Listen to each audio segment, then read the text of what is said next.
दोस्तों अब आपको टॉप बट्टू चैनल पर देखने को मिलेगी भूतिया स्टोरी और सच्ची घटनाएं, वो भी बैक टू बैक। तो सोच क्या रहे हो, अभी चैनल को सब्सक्राइब करो।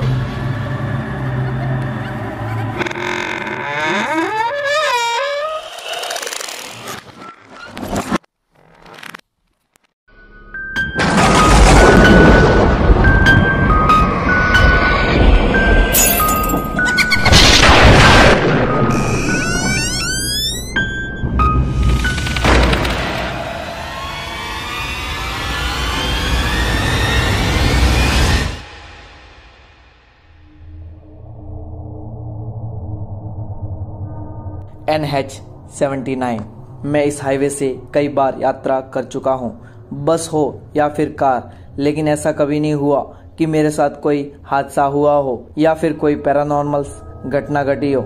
लेकिन एक बार मैं अजमेर से रात 9 बजे नेशनल हाईवे नंबर 79 से होते हुए अपने घर जा रहा था। मैं अपनी कार में बिल्कुल अकेला था।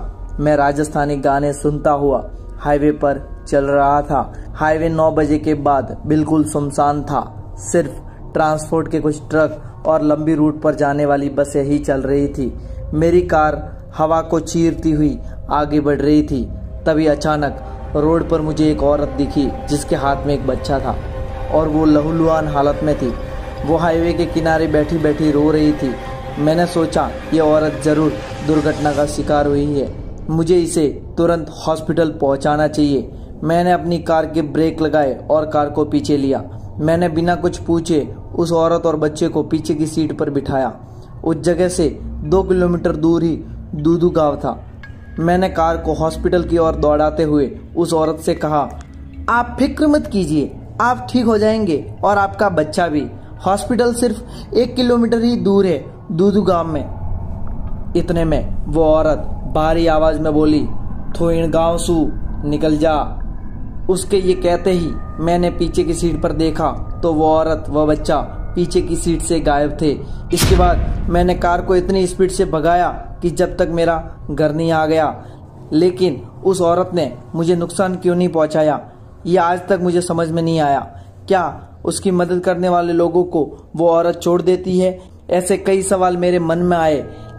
लेकिन पूरा मामला तब पता चला जब मैंने लोगों के साथ इस बात को शेयर किया। लोगों का कहना था कि आज से 35 से 40 साल पहले बाल विवाह का चलन राजस्थान में आम बात थी, जहां 1 से 5 साल के बच्चे और बच्चियों की शादी करा दी जाती थी। ऐसा ही दूदू गांव में 2 साल की लड़की की शादी 3 साल के लड़के के साथ की जा रही थी।